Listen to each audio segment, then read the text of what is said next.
ક્ષમા સાંભળજે બતરી દોત વચ્ચે જીભ હાચવી હોય અરર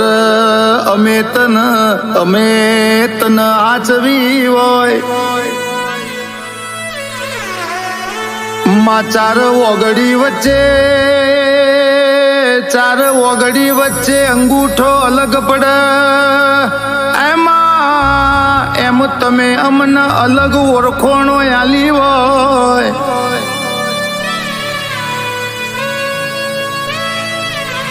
ગાયોના ગોવાળને